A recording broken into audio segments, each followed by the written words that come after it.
اعوذ باللہ من الشیطان اللعین الرجیم بسم اللہ الرحمن الرحیم نحمدہ ونصلی علی رسولہ الکریم وعلی آلہ الطیبین الطاہرین المعصومین لا سیما علی الامام المنتظر بقیت اللہ فی الارض روحی و ارواح العالمین لتراب مقدمہ الفدا اما بعد قال اللہ تبارک و تعالی فی القرآن المجید بسم اللہ الرحمن الرحیم لن تنالوا البر حتى تنفقوا مما تحبون صدق اللہ العلی العظیم۔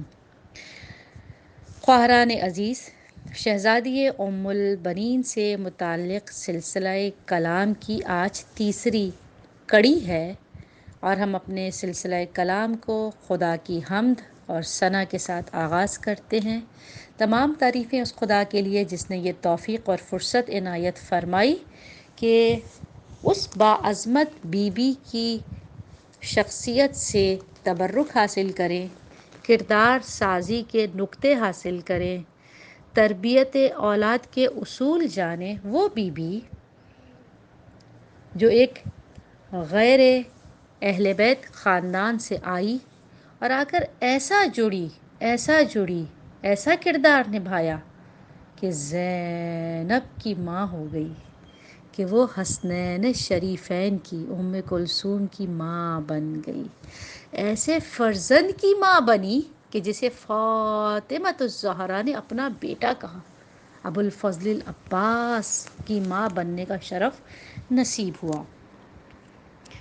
اور جیسا کہ گزشتہ گفتگو میں عرض کی تھی کہ یہ 10 دن 3 جمادی الثانی سے 13 جمادی الثانی تک، 3 جمادی الثانی بنت رسول کی شہادت اور 13 جمادی الثانی مادر ابو الفضل کی شہادت، 2 ماؤں کی شہادت کے درمیانی عرصے کو ایام وصیت بھی کہا جاتا ہے یا ایام نصیحت بھی کہا جاتا ہے، کہ ایک طرف شہزادی کی وصیتیں نظر آ رہی ہیں کہ اپنے بیٹوں کو، اپنی بیٹی کو، اپنے ولی کو، اپنے گھر کی کنیزوں کو، اپنے گھر کی خواتین کو وصیت کرتی نظر آ رہی ہیں۔ کبھی اسما سے وصیت کر رہی ہیں کہ میری بیٹی کو شادی کے وقت تنہا نہ چھوڑنا، کبھی بیٹی کو نصیحت کر رہی ہیں کہ بھائی کی رخصتی کے وقت اس کے گلو کے بوسے لے لینا، کبھی بیٹے کو نصیحت کر رہی ہیں کہ میری بیٹی کے بازو کے بوسے لینا، کبھی علی مولا کو وصیت کر رہی ہیں کہ علی مولا کہ مرد بغیر شادی کے گزارا نہیں ہے، کیجیے گا لیکن امامہ سے۔ گویا نظر آ رہا ہے کہ جاتے جاتے ماں جس کے اندر دل اٹکتا ہے وہ اس کی اولاد ہے، صرف اولاد کی محبت کے لیے نہیں کہ کن کن موقع پر اولاد کو والدین کی یا والدہ کی ضرورت ہوتی ہے، ان تمام موقعوں کو مد نظر رکھتے ہوئے اپنے بچوں کو ہدایت فرما رہی ہیں، اپنے شوہر کو ہدایت فرما رہی ہیں، اپنے گھر کی خواتین کو ہدایت فرما رہی ہیں کہ اے فضہ حسین کا اس طرح خیال رکھنا، اے اسما زینب کا اس طرح خیال رکھنا، اے علی اے ابوالحسن میرے بچوں کا اس طرح خیال رکھیے گا۔ تو اپنے بچوں کی کامل شخصیت کی خاطر ماں بستر مرگ پر بھی، بستر شہادت پر بھی انہی کی فکر میں ہوتی ہے۔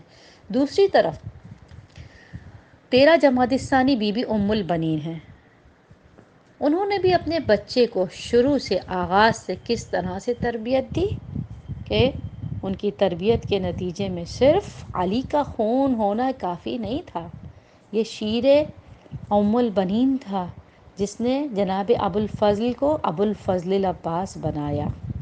اگر صرف خون مولائے کائنات ہونا کافی ہوتا تو ہم دیکھتے ہیں جنگ صفین میں محمد حنفیہ فرزند مولائے کائنات جب حملوں پہ حملے کرتے تھے اور مولا ان کو مرحبا کہتے تھے اور آگے بڑھنے کو کہتے تھے اور وہ شدت کے ساتھ جنگ کرتے تھے، شجاعت کے ساتھ حملہ کرتے تھے، لیکن یکبارگی پلٹ کر آئے اور زبان سے یہ الفاظ سنے، تاریخ کے صفحوں نے یہ منظر دیکھا کہ آگے کہتے ہیں اے بابا آپ ہر مرتبہ مجھے آگے کر دیتے ہیں، اے بابا آپ ہر دفعہ مجھے جنگ کی آگ میں بھیج دیتے ہیں، مجھے اگلی صفوں میں آگے روانہ کرتے ہیں، لیکن بابا آپ نے حسنین کو بٹھا کے رکھا ہے۔ حسنین شریفین محمد حنفیہ سے بہت زیادہ شجاع اور طاقتور ہیں، عمر میں بھی ان سے زیادہ ہیں، مرتبے اور مقام کا تو کہنا ہی کیا، مقابلہ ہی کوئی نہیں۔ کہتے ہیں آپ نے ان کو بٹھا کے رکھا ہوا اور مجھے بھیج رہے ہیں۔ بس اس مقام پر مولا کائنات نے ان کی پشت پر ہاتھ مارا اور کہا یہ تیرے شیر کا اثر ہے۔ شیر کا اثر برابری خیال میں آئی، ذہن میں یہ بات ابھری کہ میں لڑتا ہوں، حسنین نہیں لڑتے، میں بھیجا جاتا ہوں، یہ نہیں بھیجے جاتے، مجھے جنگ کی آگ میں ڈالا جا رہا ہے، انہیں نہیں ڈالا جا رہا۔ جہاں نسبت کو برابری محسوس کی، فوراً مولا نے ٹوک کر کہا یہ میرے خون نہیں بلکہ تیرے شیر کا اثر ہے، تیری مادر کے شیر کا اثر ہے۔ اور دوسری طرف ہم دیکھ رہے ہیں وہی خون امیر المومنین ہے، لیکن شیر مادر کا اثر کیا ہے، کس طرح سے تربیت کی ہے، دیکھ رہی ہیں، زینب کے لاڈلے ہیں۔ زینب گود میں لیتی ہیں، حسین گود میں لیتے ہیں، اپنے بھائی کے بازو پر سے کپڑا ہٹاتے ہیں، حیران ہو کے بابا سے پوچھتے ہیں، نام بھی یہی بہن بھائی رکھ رہے ہیں، بوسے بھی یہی بہن بھائی لے رہے ہیں، ایک ماں کو نازا ہونا چاہیے۔ زینب جیسی جو باپ کی زینت ہے وہ اس بھائی سے اتنا محبت کا اظہار کر رہی ہے۔ حسین جیسے جو جنت کے جوانوں کے سردار ہیں اس بھائی سے اس قدر التفات کا اظہار کر رہے ہیں، لیکن ماں نے اپنے بچے کو گھٹی میں کیا پلایا؟ ماں نے اپنے بچے کو گھٹی میں اطاعت، احترام، مودت، وفا چکھائی۔ اس شیر میں وفاداری تھی۔ شروع سے عباس کو سکھا دیا، اے عباس دیکھو علی کے بیٹے ہو، لیکن خبردار کبھی خود کو حسنین شریفین اور زینب اور ام کلثوم سے برابر نہ سمجھنا۔ اے دیکھو میں ہوں زوجہ علی، لیکن حسنین کے مقابل میں کنیز ہوں ان کی، میں خدمت گزار ہوں ان کی، میں ان کی خادمہ ہوں، اور تم ایک خادمہ کے، ایک کنیز کے بیٹے ہو۔ وہ بنت رسول کے بیٹے ہیں، وہ بنت رسول کی اولاد ہیں اور تم کنیز کی۔ کبھی دماغ میں بڑائی نہ آئے۔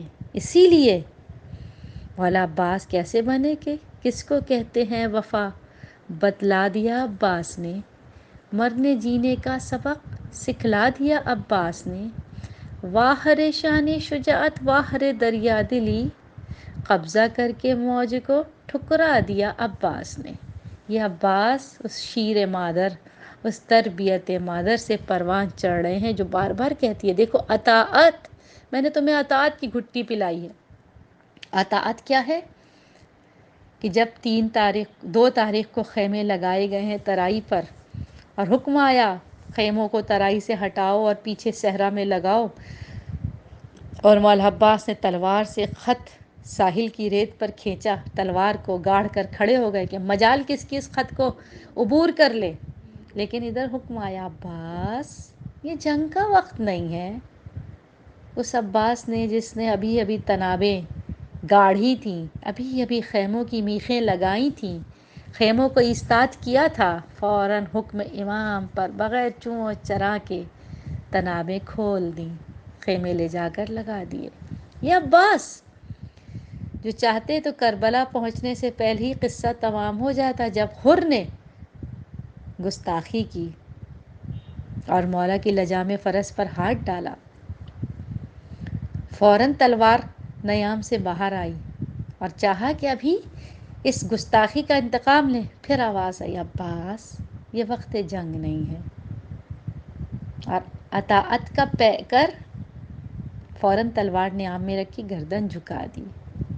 کبھی شب عاشور ملاقات عمر سعد کا وقت ہے اور طے پایا کہ صرف ادھر اس کا بیٹا ہوگا اور عمر سعد ہوگا اور ادھر سے بھی کوئی لشکری نہیں جائے گا، لیکن میرے عباس راضی نہیں ہے، مولا میں آپ کو کیسے بھیج دوں؟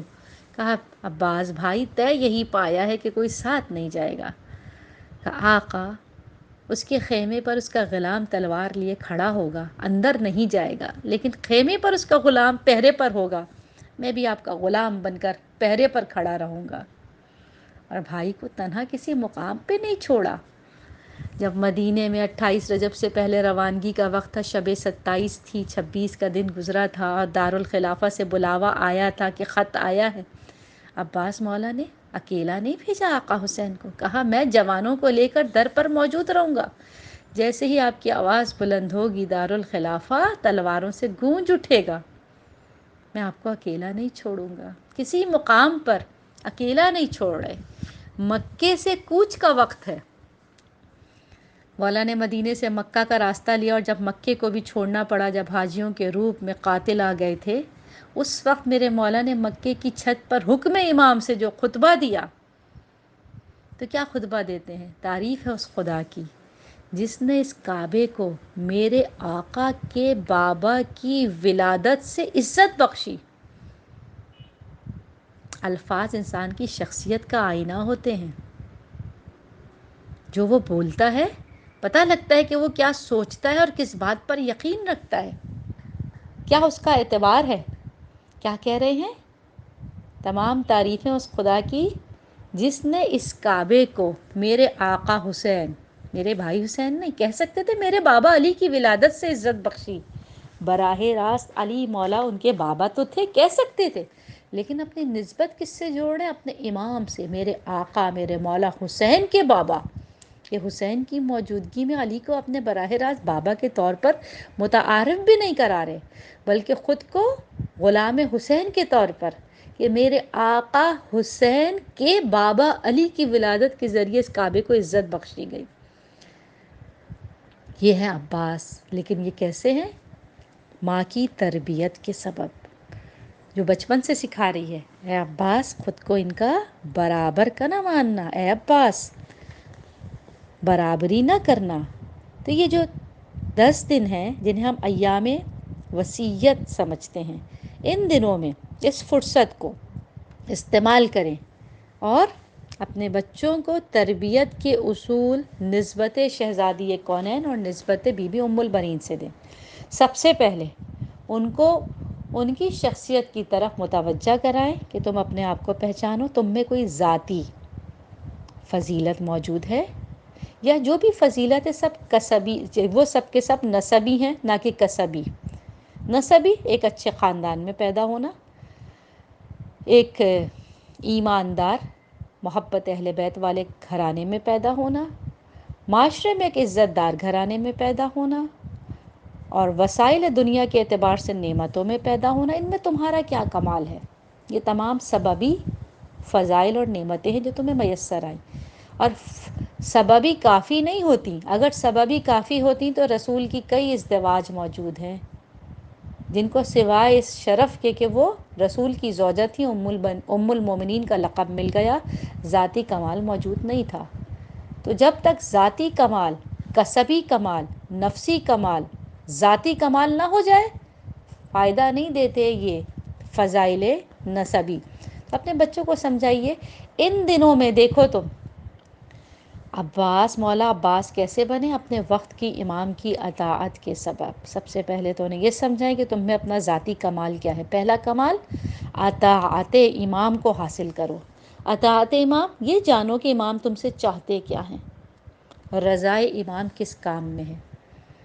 تمہارے وقت کے امام اگر تمہارے سامنے موجود ہوں، وہ تم سے کیا طلب کریں گے، تم ان کو کیا پیش کرو گے؟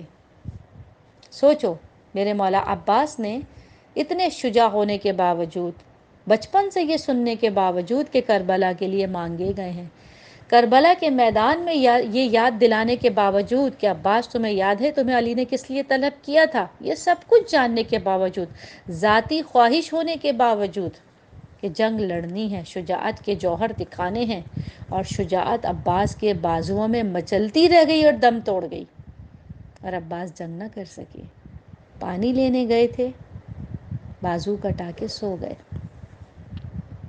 تو اطاعت امام کا سب سے پہلے تو اپنے بچوں کو ان ایام وصیت میں پہلی وصیت یہ کیجئے کہ اپنے نسبی کمال کو مد نظر رکھتے ہوئے ذاتی کمال کے کسب کی کوشش کرو، اور پہلا ذاتی کمال یہ کہ رضائے امام جاننے کی کوشش کرو اور اطاعت امام کرو۔ جو اس مرحلے پر آ جائے گا کہ رضائے امام کر سکے، رضائے امام جان سکے اور اطاعت امام کر سکے، اگر ایسا ہو گیا تو ہم جانتے ہیں کہ وقت کے امام اپنے عباس کی تلاش میں ہیں۔ کیوں کہا جاتا ہے کہ ابوالفضل العباس کی جہاں مجلس ہو رہی ہو وہاں وقت کے امام ضرور حاضر ہوتے ہیں؟ اور کربلا اور حج کے موقع پر عرفات کے میدان میں یہ واقعات تو نقل بھی ہوئے ہیں کہ مولائے امام زمان اپنے زائرین کو، اپنے شیعوں کو، اپنے منتظرین کو پیغام دیتے ملے ہیں کہ اگر مجھے ڈھونڈنا ہے تو وہاں ڈھونڈو جہاں میرے چچا ابوالفضل العباس کی مجلس ہو رہی ہو۔ گویا امام زمانہ اپنے عباس کی تلاش میں ہے۔ اگر ہم بچوں کو مولا ابوالفضل العباس کی پرورش والے اصولوں پر تربیت دیں، انشاءاللہ تعالی عباس کے غلام پروان چڑھا پائیں تو انشاءاللہ تعالی ہم امام کے ناصر ہونے کی خواہش پر ایک قدم آگے بڑھیں گے، ہماری اولاد امام کے ناصر ہونے کی خواہش پر آگے بڑھے گی۔ انشاءاللہ اس سلسلہ گفتگو کو مزید آگے بڑھائیں گے بتوفیق خدا انشاءاللہ تعالی۔ اور آج کی گفتگو کا یہیں اختتام کرتے ہیں۔ وآخر دعوانا ان الحمد للہ رب العالمین والسلام علی المرسلین۔ خدا حافظ۔ اللہم اجل ولیک الفرج۔ التماس دعا۔